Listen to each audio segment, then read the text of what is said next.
कि सर हम तोरा 2700 वोट से पीछे है, लता जिता दिलिए हल, अभी तो 16 वोट से पीछे है, जितावे में कौन दिक्कत है। जीतन राम मांझी का वायरल वीडियो तो आपने देख लिया, जिसमें वो कहते नजर आ रहे थे कि हमने अपने हारते हुए उम्मीदवार को जितवा दिया था। सोशल मीडिया पर वीडियो खूब वायरल हुआ। हालांकि प्रभात खबर इस वायरल वीडियो की पुष्टि नहीं किया, लेकिन आरजेडी के पेज से इस वीडियो को शेयर किया गया और सरकार पर तमाम तरीके से इल्जाम लगाए गए। वीडियो वायरल होने के बाद जीतन राम मांझी का एक पोस्ट भी सामने आया, जिसमें बताया गया कि वीडियो के साथ छेड़छाड़ की गई। लेकिन अब जीतन राम मांझी ने अपनी चुप्पी तोड़ दी है। वो कैमरे के सामने आए हैं और खुलकर इस वायरल वीडियो पर बोले हैं। आप जीतन राम मांझी को सुनिए। सर, एक वीडियो आपका वायरल हो रहा है सर। हाँ। जिसमें आपने ये कहा है कि डीएम अभिषेक को फोन किए थे। हाँ।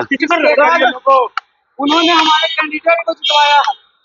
एक गलत वीडियो है। हम आज यहाँ सुने होंगे इस इलेक्शन में भी रिकाउंटिंग हुआ तो 27 वोट से जीते।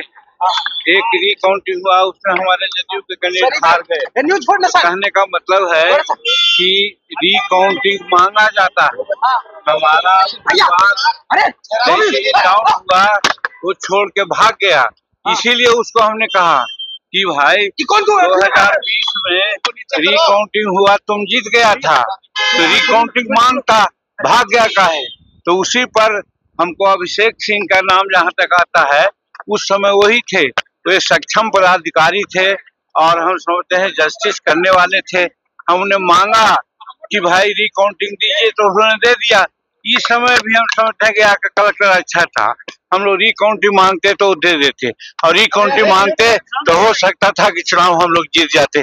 जैसा कि देखे कि एक 27 वोट से जीता, एक 27 वोट से हारा, तो हम लोग भी जीत सकते थे। इसी बात की चर्चा हमने की थी। लेकिन अनिल कुमार में बोले हैं मांझी जी, ये तो हमको पता नहीं है। अनिल कुमार क्या कहेंगे, अनिल कुमार तो डिमोरलाइज होकर के भाग गए थे, उन्हीं की तो गलती है। नहीं भागते, वो रिकाउंटिंग मांगते। हर इलेक्शन में ऐसा होता है, जो डाउन करता है और रिकाउंटिंग मांगता है। हम भी जब 1990 में हारे थे 127 वोट से, तो इसी प्रकार से हम भी हट गए थे। रिकाउंटिंग नहीं मांगा था, हार गए। रिकाउंटिंग मांगते तो हो सकता था कि जीत जाते।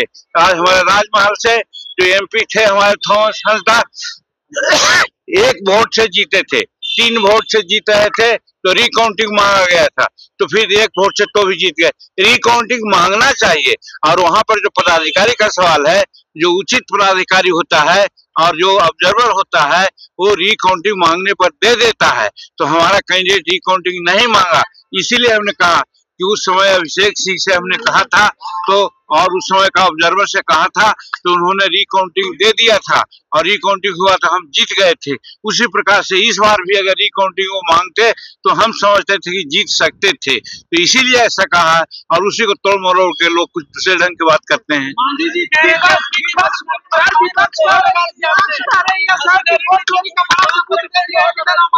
नहीं, मशीनरी ठीक है, मशीनरी में कहाँ कोई दोष है।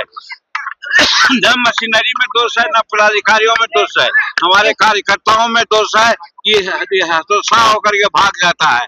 लड़ना चाहिए। अभी भगवान में देखा ना जी, 20 गाड़ियों से आया, 200 कार्यकर्ताओं के साथ आया और वो रिकाउंटिंग मांगा, तो कई एक वोट से हार रहा था और 27 वोट से जीत गया।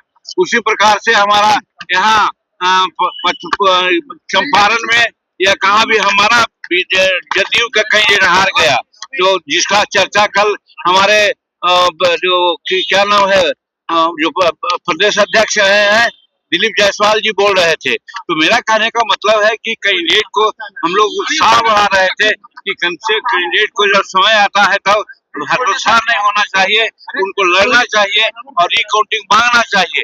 रिकाउंटिंग उन्होंने नहीं मांगा, और जहाँ जहाँ रिकाउंटिंग नहीं देता है वो अवसर ठीक नहीं होता है। जैसे हमारे चुनाव में था, हम पार्लियामेंट में 1990 में एमएलए में 182 वोट से हार गए थे।